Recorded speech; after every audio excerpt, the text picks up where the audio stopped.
Hello दोस्तों, इस video में हम बात करेंगे हॉलीवुड की film night at the museum की फर्स्ट मूवी से जुड़े कुछ अननोन इंटरेस्टिंग फैक्ट्स और इसके बॉक्स ऑफिस परफॉर्मेंस के बारे में। तो इस वीडियो को देखते रहिए और चैनल को सब्सक्राइब करके बेल आइकन जरूर दबाइए ताकि जब भी मैं वीडियो अपलोड करूं तो आपको मेरी वीडियोस की नोटिफिकेशन सबसे पहले मिल सके। इमेजिन करिए कि आप मैडम तुषाद म्यूजियम में अकेले हों और रात को इन सभी स्टैचूज में जान आ जाए। जितना अमेजिंग और एक्साइटिंग इस चीज को इमेजिन करना लग रहा है, उतना ही लोगों का इस मूवी को देखने के बाद हुआ था, जिसके यूनिक कॉन्सेप्ट ने मेकर्स को $1 बिलियन कमा कर दिए। और जितनी एक्साइटिंग ये मूवी है, उतने ही एक्साइटिंग इसके बिहाइंड द मूवीज फैक्ट भी हैं, जिसमें आप जानेंगे कि कितना सिमिलर है मूवी में दिखाया गया म्यूजियम अमेरिका के रियल म्यूजियम से। इस मूवी के यूनिक कॉन्सेप्ट और प्लॉट को कहां से अडॉप्ट किया गया था, सेट पर कौन कौन से रियल एनिमल को यूज किया गया था, और म्यूजियम में दिखाए गए इन स्टैचूज के बारे में कि ये सभी कौन थे जिनके स्टैचूज को इस म्यूजियम में रखा गया। नाइट एट द म्यूजियम ये हॉलीवुड की fantasy based action comedy movie थी, जिसको रिलीज किया गया था 17 दिसंबर 2006 को। इस मूवी को लिखा था थॉमस लेनन ने और इसे डायरेक्ट किया था शॉन लेवी ने, जिन्होंने आगे चलकर हॉलीवुड की कई मूवीज जैसे रियल स्टील, पिंक पैंथर 1 और 2 और नाइट एट द म्यूजियम के सभी पार्ट्स को डायरेक्ट किया है। इस मूवी का बजट रखा गया था $110 मिलियन और इसने बॉक्स ऑफिस पर $570 मिलियन का बिजनेस किया था और ये एक सुपरहिट मूवी साबित हुई थी और ये उस साल की 5वीं सबसे ज्यादा पैसे कमाने वाली फिल्म थी। 2006 में सबसे ज्यादा पैसे कमाने वाली टॉप 4 मूवी थी pirates of the Caribbean, dead man chest, the da Vinci code, ice age, the meltdown, casino royals और नाइट एट द म्यूजियम। इस मूवी को 20th सेंचुरी स्टूडियो के अंडर में रिलीज किया गया था और इस फिल्म की पॉपुलैरिटी को देखकर इसे 6.4 IMDb रेटिंग मिली हुई है। और अब बात करते हैं इस मूवी से जुड़े कुछ अननोन इंटरेस्टिंग फैक्ट्स के बारे में, जिसके लिए आप ये वीडियो देख रहे हैं। तो लाइक के बटन को दबाइए और वीडियो शुरू करते हैं।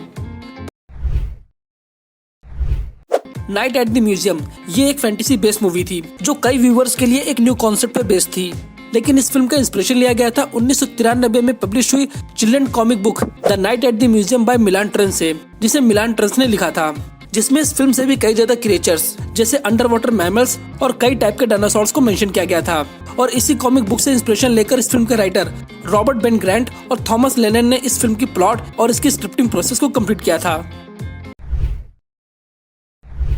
इस मूवी को डायरेक्ट किया था शॉन लेवी ने, लेकिन ओरिजिनली पहले इस मूवी को द मम्मी मूवी के डायरेक्टर स्टीफन सॉमर्स डायरेक्ट करने वाले थे, लेकिन इस फिल्म में कुछ क्रिएटिव डिफरेंस होने की वजह से उन्होंने इस प्रोजेक्ट को छोड़ दिया और बाद में मेकर्स ने शॉन लेवी को इसे डायरेक्ट करने के लिए अप्रोच किया और उन्होंने अपने काम को बहुत ही बखूबी निभाया। इतना कि इसकी पहली मूवी रिलीज होने के बाद मेकर्स ने इसके सभी पार्ट का डायरेक्शन का काम शॉन लेवी को दे दिया।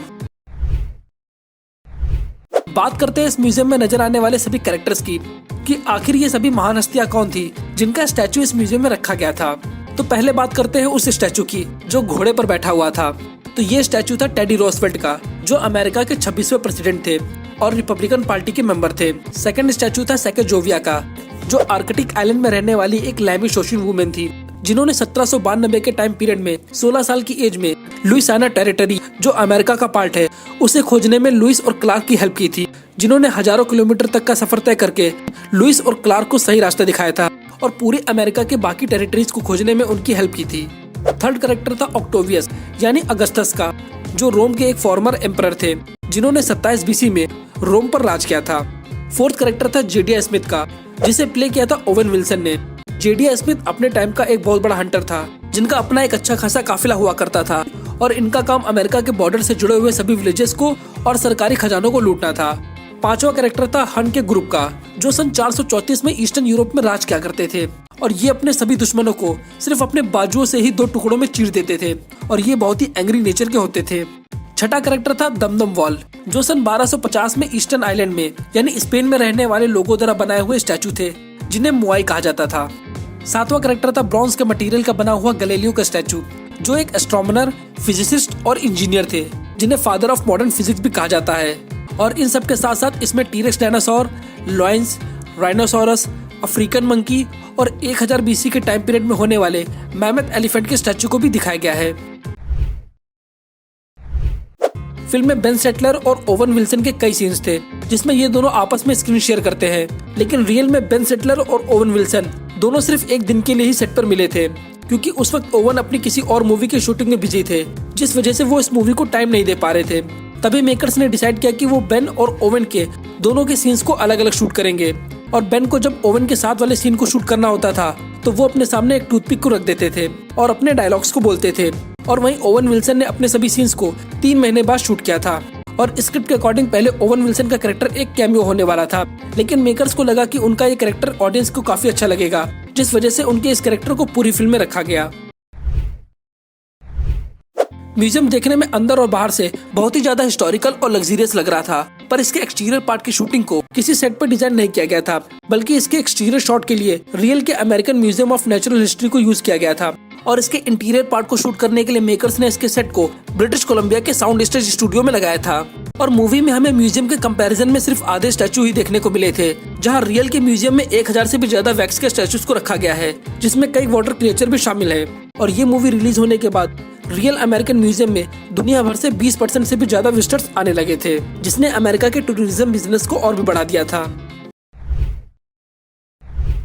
अगर एनिमल्स को CGI से क्रिएट किया गया हो तो उन्हें किसी भी तरह से एनिमेट कर सकते हैं, लेकिन बात तब बिगड़ने लगती है जब एनिमल रियल हो, जैसा इस फिल्म में नजर आई इस अफ्रीकन चिंपैंजी के साथ हुआ था। इसको ट्रेन करने में इसके ट्रेनर को काफी मेहनत करनी पड़ी थी, जिसकी वजह से मूवी के मैक्सिमम सीन गलत शूट हो जाते थे और उन्हें फिर से शूट करना पड़ता था। और वही फिल्म में दिखाया गया बेन वर्सेस मंकी स्लैप वाले सीन को करने में इसके ट्रेनर को 8 हफ्ते ट्रेनिंग करानी पड़ी थी, जिस वजह से इसके स्लैप वाले सीन को पूरी फिल्म के बाद शूट किया गया था।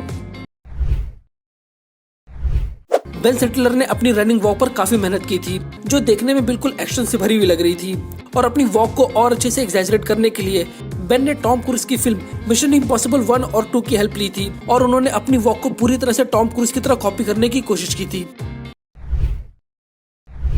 फिल्म के लास्ट में न्यूज चैनल पे दिखाया जाता है कि उन्हें म्यूजियम के पास के एक सबवे में बहुत सारे एंशिएंट स्केच देखने को मिले हैं, लेकिन ये स्केच सिर्फ मूवी में ही नहीं बल्कि रियल में भी एग्जिस्ट करते हैं, क्योंकि अमेरिका के रियल म्यूजियम के पास भी एक सबवे है जहाँ पर कई मोजाइक आर्टिस्टों ने डिफरेंट टाइप में स्केचेस ड्राइंग किए हैं, जिसमें कुछ एंशिएंट स्केच भी शामिल है, जिसे इस फिल्म में एज इट इज दिखाया गया है।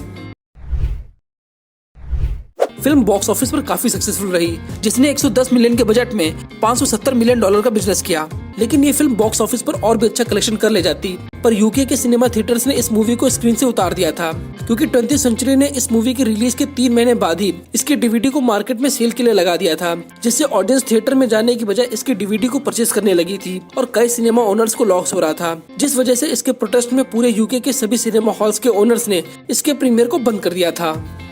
तो आपको ये मूवी कैसी लगी थी और आपको इस मूवी से जुड़ा कौन सा इंटरेस्टिंग फैक्ट पसंद आया, प्लीज हमसे कमेंट में जरूर शेयर करिए। और अगर आप चाहते हैं कि मैं इसके बाकी के पार्ट्स के इंटरेस्टिंग फैक्ट्स की वीडियो बनाऊं तो इस वीडियो को ज्यादा से ज्यादा लाइक करिए। और अगर आपको किसी और हॉलीवुड मूवी का इंटरेस्टिंग फैक्ट जानना है तो कमेंट सेक्शन में लिखकर हमसे शेयर कर सकते हैं। मैं उस टॉपिक पर जल्द से जल्द वीडियो लाने की कोशिश करूंगा। तो अभी के लिए बस इतना ही, तो मिलते हैं नेक्स्ट वीडियो में।